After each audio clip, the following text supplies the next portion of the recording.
that smug look on his face. I'm almost reminded, it's been in the news, it's certainly not a comparable case, but of that horrible video of the South Carolina police officer shooting that individual in the back. He's now going to apparently be charged with murder. How much of an impact does the existence of this video potentially have on the outcome in the next phase? The video lends to the aggravating circumstances. I worked on the Zacharias Moussaoui death penalty phase with the team from the Southern District of New York and interviewed several victims and survivors in anticipation of the death penalty phase. Refresh our viewers' memories about that case. Zacharias Moussaoui, one of those who were charged in the World Trade Center bombing. The first one. Right. The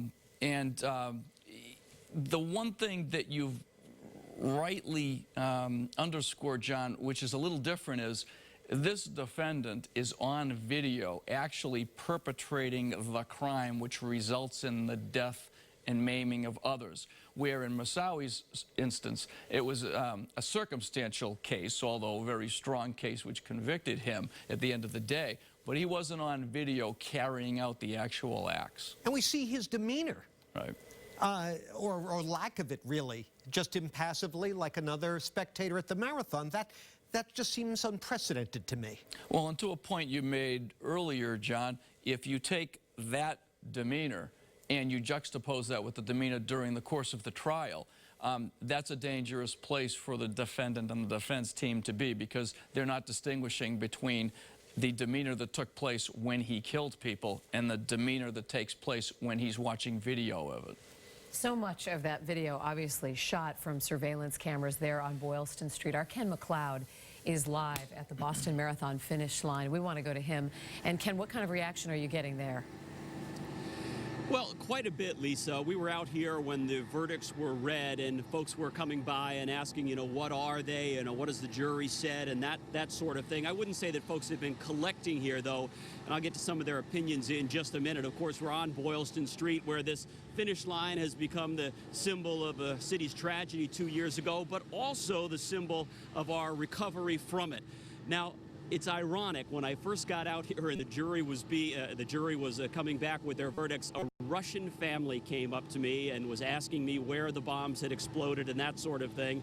Their English was not good enough for me to really explain to them exactly what was taking place and why all these TV trucks are out here.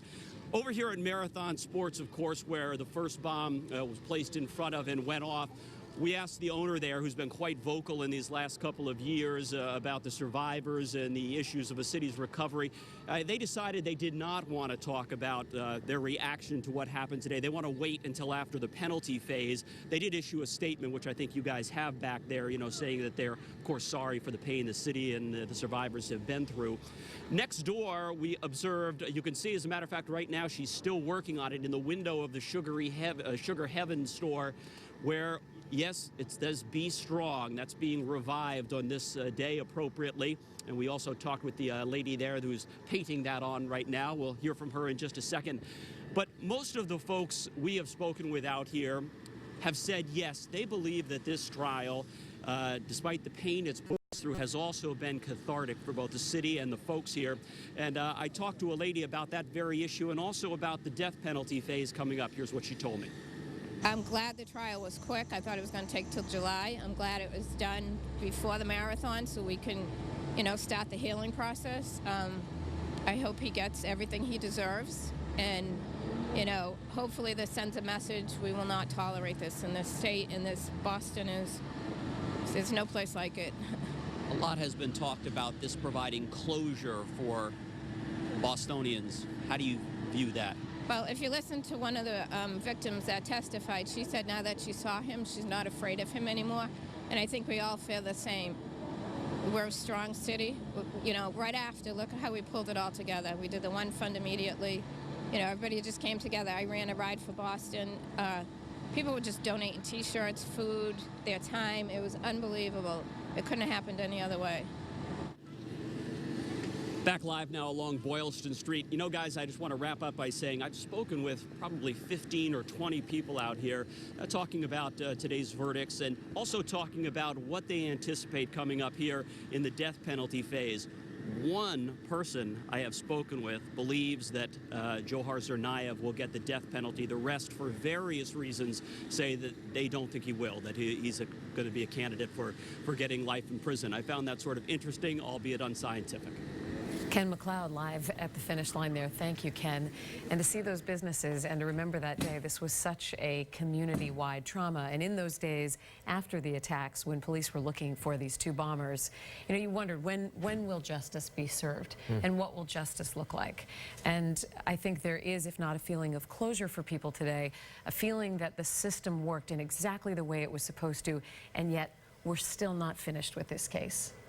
And that's interesting, too, because, you know, Ken McLeod talking to people on the street asking if these folks, average Bostonians walking to and from possibly lunch, going to work, asking what they think of the next phase and whether or not he will be sentenced to death. And the point that you just make, what will justice feel and look like? And that's still a question that sort of hangs in the air, because what we see today is that he's guilty on all 30 counts, and that certainly feels like justice.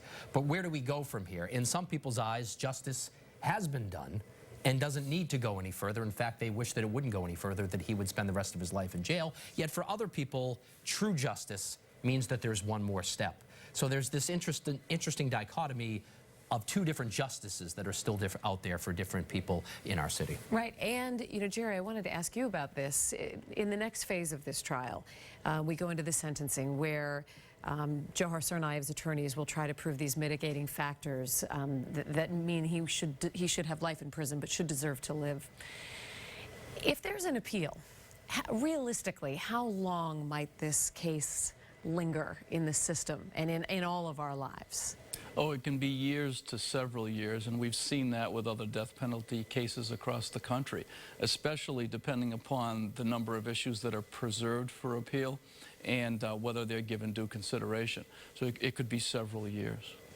You know, one part of the system, if we go back far enough, that didn't work here was the system of preventing this crime in the first place. We know that there were gaps in communication on the part of the FBI that allowed the Tsarnaev brothers, even though there were indications that they meant trouble, to proceed undeterred by law enforcement to a great extent. Jerry, let's step back and take a bigger look at this.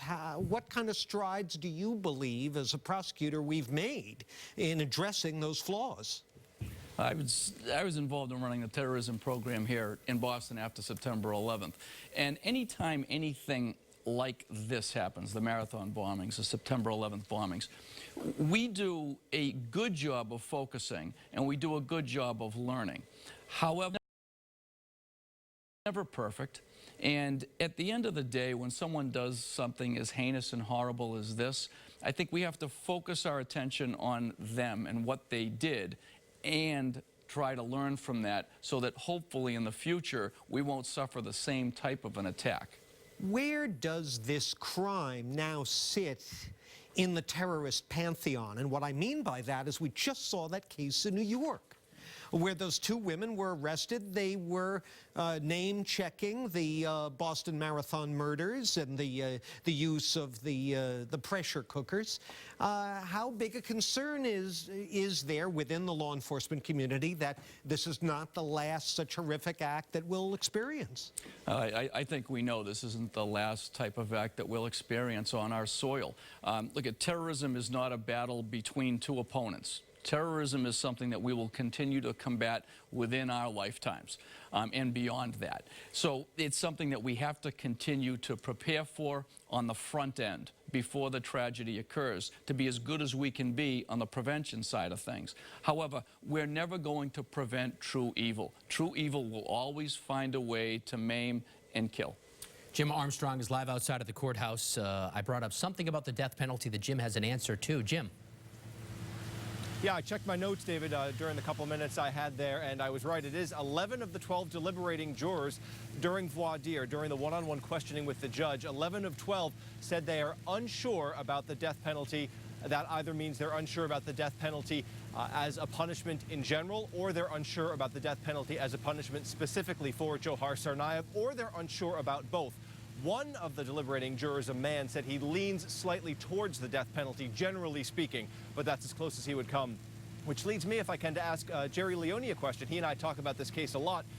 There is a theory around that says what just happened in federal court today was actually the best case scenario for Judy Clark and the defense team. That's why they didn't contest any of these charges, or so the theory goes. And you let this jury of 12 convict him on all counts, and then, the theory goes, they could sort of wipe their hands and say, we really did our duty. We convicted him. He's guilty across the board. We don't also have to take his life now. Any credence to that? Is that a legitimate theory about what could happen next? Well, Jim and I have talked a lot about this, as he just said. Jim, I think that it is not going to be a surprise to see a jury reject the death penalty in this case for a lot of the things that for a lot of the reasons that you just talked about. I don't know that there's any best case scenario for the defense at this point. It did follow the path that they thought it would, which is why they admitted to the crimes. Yeah, I want to follow up on Jim's question. Does the prosecution have to tread a little lightly in this next phase? We've talked at length about what these jurors have been through, the graphic nature of the evidence and the testimony and the sight of the survivors in the courtroom. Do they have to be careful not to overplay their hand to these jurors? Oh, I don't think so. I think the prosecution has a case. We've seen them try the case, and they have to retry that same case. Not only retry it, but provide us with additional stories of heartbreak, pain, suffering, death, and those who are feeling the negative impact of that. That's what their job is. It'll be up to the jury to separate out that, from mitigating, balance that, and give us a decision on the death penalty. What I mean is, you've read juries in the past as a prosecutor. Do you ever, in your career, have you ever felt, gee, you know, I've got to lighten up a little bit, I've pushed this point or that bit of evidence as far as it can go, and I think it might be a law of diminishing returns? I really don't think you can take that position in a murder case. A murder case means someone is no longer going to be with us. So you have to present that evidence of those actions of the defendant, and you have to rest on that. If the jury decides that they've had enough, then they'll make that determination. But as a prosecutor, you can't leave anything to chance. Very quick question along those lines. We saw in this first phase of the trial a rather linear laying out of this case by prosecutors. Are we likely to see that same sort of day-by-day presentation, if you will, of what happened between April 15th and the 19th? You know, it's an excellent question, Lisa. I mean, what I expect to see is a linear presentation, but I also expect to see more messaging, more of a thematic approach, because the prosecution has presented their case. He's been found, the defendant's been found guilty, and they've been able to make their arguments from a thematic messaging standpoint, and that's very effective. In some ways, it's much more effective than presenting the linear evidence in a linear evidentiary presentation fashion. If you can talk themes and talk messaging, I think that is very persuasive. It's sort of the cause and effect, the underscoring of the actions. Right, and underscore why. The defense has continued to say this is about why. The prosecution has to address why. What's his motivation, his state of mind, his intent. You're looking at live pictures right now from Sky Eye outside of the federal courthouse in South Boston. Expected to hear from Carmen Ortiz momentarily. When that happens, of course, we will take you live to it. We also have a statement that just came in from Dick Donahue, of course, the MBTA police officer who was shot during the shootout in Watertown, came very close to losing his life. He says, "First, I want to thank everyone for supporting me and my family over the last 2 years. Although we cannot change the past, including the loss of a friend and fellow police officer, justice has been served today. We have again shown as a society that terrorism will not prevail, and we will hold those accountable for their acts against our nation. God bless America." Of course, Dick Donahue was also friends with Sean Collier, the MIT police officer, and the MIT Police Department just putting out a tweet moments ago thanking everyone for the support over the past 2 years, saying your kindness will not be forgotten. There was an overwhelming display of emotion and support on Boylston Street, just beyond the marathon finish line in the days after the attacks. Katie Brace is live in West Roxbury this afternoon. And Katie, I know that many of those items are there where they've been preserved. That's right, Lisa, and it's really kind of a capsule of emotion. I'm here with Marta, who is an archivist with the City of Boston, and we have a few items here, but give everyone an idea of how many people left mementos and reached out with their emotions. So hundreds of thousands of people left mementos both at the memorial that was in Copley Square and as well people sent letters and cards to the mayor's office. So we have over 2,400 letters that were sent to the mayor's office. We have over 10,000 pieces of paper at the city archives from people leaving well wishes. And we have 286 boxes of 3D objects, things like sneakers, stuffed animals, hats, clothing items. And you all have taken the items that were on city property, and the signs were a big part of what we saw after the bombings. And what strikes you the most? And this is actually two-sided as well. That's correct. So what is really amazing about some of these signs that were left in Copley Square are the number of signatures that you see on them. And you can see that even just on this sign, there's probably well over 1,000 cited. And if we could put this a little bit to give everyone at home an idea, I mean, we're talking hundreds and thousands of signatures when you look at all the signs. And just, you know, things like Peace Boston, different languages as well. Yeah. One of the things I think that was most amazing to us when we were picking up these objects at the memorial was how many different languages and countries were represented. And so often there were languages that we couldn't even identify. It was a really beautiful expression of the outpouring of love and support that came from around the world to our city. We're going to interrupt Katie there with Marta for just a moment because we want to go to hear some of the survivors there in front of the federal courthouse. We're obviously grateful for the outcome today. It's not a happy occasion, but it's something that we can put, you know, one more step behind us.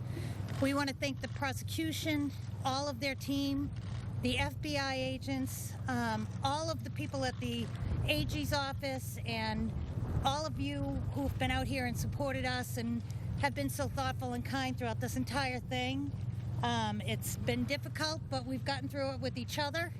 We're a new community of just our little family here, and we're grateful for everything that you all have done, and we also are grateful to the press for being very respectful to us throughout this whole thing. So we appreciate everything that you all have done for us. How do you feel about moving to the next phase? What are your thoughts on that? For me, I'm anxious to get on to that. We're all aware that this is not a process that's going to be over anytime soon. It's probably going to take many years to get through this. But it'll be good to have it that much further behind us. One more piece to the puzzle being done. And as a representative of this group, what would you say the feeling is among the group regarding the death penalty? I can't answer that for everybody. I honestly, we haven't talked that much about it. I think it's just a personal thing. It's something that everyone has their own response to, so I don't feel comfortable answering that. Are you expecting a reaction from the defendant in the courtroom? Were you hoping for some sort of reaction or facial expression, something? No, I didn't expect anything at all. We were just talking about it inside and whether or not he showed any remorse, you know, how we would feel about it. And personally, I wouldn't have bought it. I would have been more frustrated if he had shown it, because throughout this whole thing, he's been, to use my word, arrogant, walking in and out of the courtroom and completely disinterested. So if I saw anything from him today, I would have been a little more frustrated. Your name again, ma'am? My name is Karen Broussard. Do you feel like you got justice yet? I don't know what justice is. I'm grateful to have him off the street. I'm grateful to show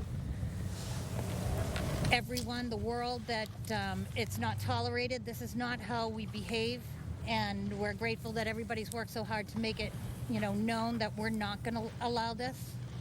Karen, is there such a thing as closure here? No, and I say that personally just because it's not something that you'll ever be over. You know, you'll feel it forever. There'll always be something that brings it back to the forefront. But we're all going to move on with our lives, and we're all going to get back to some sense of normalcy, hopefully, when this is all done. So closure, I guess, I don't think so, only because it's forever a part of our life. What's this experience been like for you, coming to the courthouse today, seeing the guy that did this? I'm I'm usually a pretty passive personality. So when I came for the arraignment, I was really surprised at how angry I was to see him, and how I was happy to see that he had some pain. But, you know, I'm just grateful to have the team that did the work to make sure that the right outcome happened. And I don't want to carry the anger, and I don't want to be, I don't want to feel the anger that I think drove or drives people to do hateful things. So I want to put it behind me. What can you say about the jury? I'm amazed and grateful. I'm glad that they took time to go through everything, because I wouldn't want anyone to question whether this was just a rash decision. I don't think that it was. I think that they took this very seriously. So I'm grateful to them, and I don't envy them. I think about them and what they've had to go through, and it's just as traumatic for them, I think, to have to experience this and to see everything that they've seen. Nobody should have to see.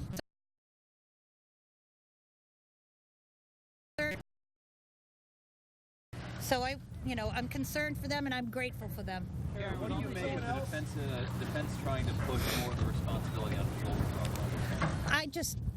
What else can they do? You know, I mean, they have a job to do. They have to try and make it as easy as possible for him. The brother is not here to alter anything or say anything differently, so I suppose that makes sense.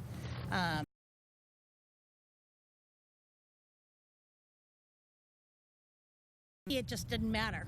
You know, he was all in. He's a grown man and made choices knowing what the outcome could be and knowing what the consequence would be, and he made the choice to go ahead. So. Who's on the stage here with you? Carlos, can you tell us who these other... Carlos, what's your reaction to the verdict?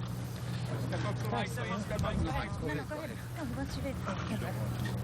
don't have to answer, Carlos. Yeah, I've been here pretty much supporting the survivors and the family victims, and we're here to make sure, you know, we support each other. Karen, this idea where they came out from the start and said he's guilty, it was him who did it, is that apology on their end just mean nothing? No, it won't be believable to me. I was surprised to see them come out and say that. I was curious about the process and what happens now that they've admitted it. Why are we going through all this process? I'm grateful that we did, because I think it will help the jury to make a fair decision. But no, I at this point, I don't believe that there's any remorse. I think it was probably just a foregone conclusion. There was far too much evidence showing that that's what happened. So they had no other option. Karen, do you think there's anything to this notion by the defense that the brother was coerced, that Jahar was coerced by his older brother? Not coerced. No, not coerced by him. Certainly, I think that he did a lot of the work, but I mean, it's understandable that the younger brother was going to school. He didn't have the capability or the location to build bombs and do all of that. But I think he was all in with the brother. I don't think that he was driven to that by any means. Thank you, guys. It's important for you to be here. Thank you. It's important for me to be here, out here with you all. No, I mean in the trial. Oh, for me personally, I needed to go through the entire process. It's just the way that my healing can complete. Why? Because I feel like I needed to experience it from beginning to end. Something happened to me, and I need to go through it from beginning to end to get my brain to just understand the whole process. Thank you, guys. Thank you very much. That was Karen Broussard talking outside a court there. She and her husband both were at the Boston Marathon finish line on the day of the attacks. She was badly injured in her leg, her husband as well. They've had several surgeries, and she was giving her reaction to Johar Tsarnaev being guilty on 30 counts, and she said she doesn't know what justice is in this case. But she also said, and I think this is interesting, that her healing depended in some part on seeing this process through and understanding what would happen. She said that if Jahar Tsarnaev had reacted, she wouldn't have bought it. And she also doesn't believe in any way that he wasn't completely, he was all in. So any effort to convince her that he was somehow led by an older brother is not ever going to be successful. She said he certainly wasn't coerced. Perhaps the brother did a lot of the planning, but he was not coerced. We do have a statement that we can pop up on the screen. This coming in now from the Boston Athletic Association.